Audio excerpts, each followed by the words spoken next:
What's up, fellow nerds? It's Dr. Paul with a mail call. I got a comic book related magazine to show you today. And this was an eBay purchase that I made. It says do not bend.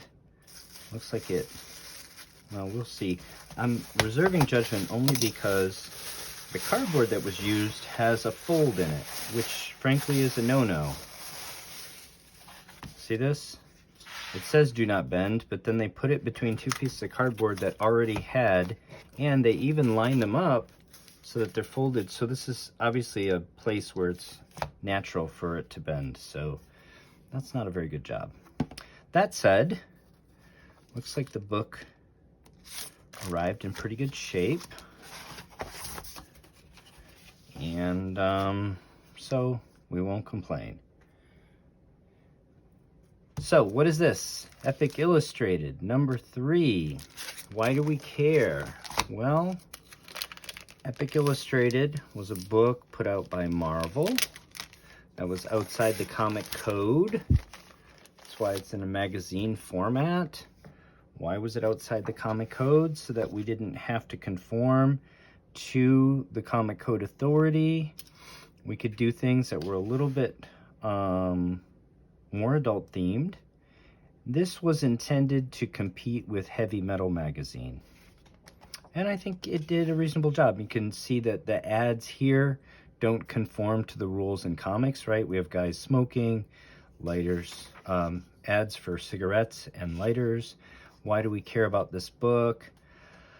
The reason why we care about this book is this story right here, Metamorphosis Odyssey, Vanth, page 22, chapter 5, story and art by James Starlin. All right, so we're gonna go right to that. By the way, there is, before that,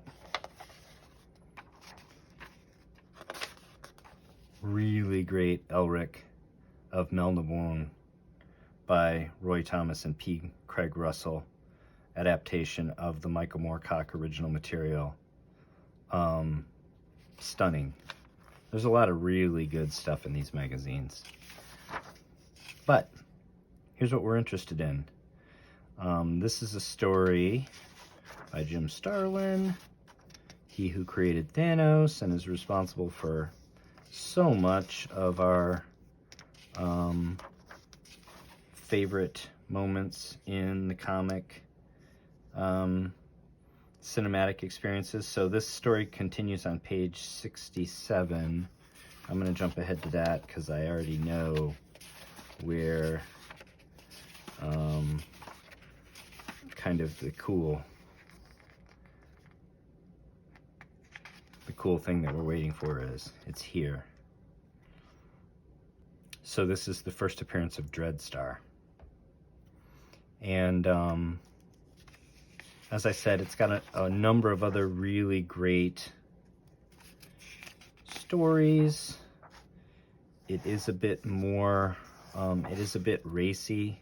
There's some topless girls and some other adult theme material in here.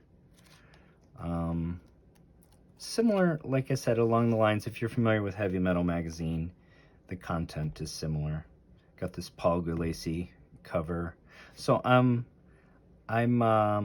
have a low grade copy of this book. I'm happy to upgrade it to this copy here, which is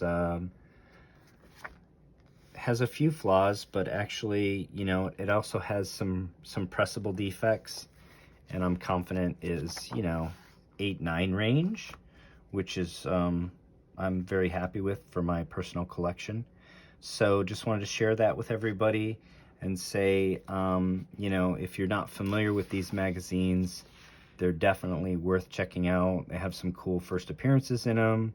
They have work by some of our favorite creators in the comic book realm, but creating in a medium that allowed them to be a little bit more creative and, you know, a little less a little more unfettered than when they were working inside the confines of the Comics Code Authority. So that's all for today. Happy hunting and take care of one another.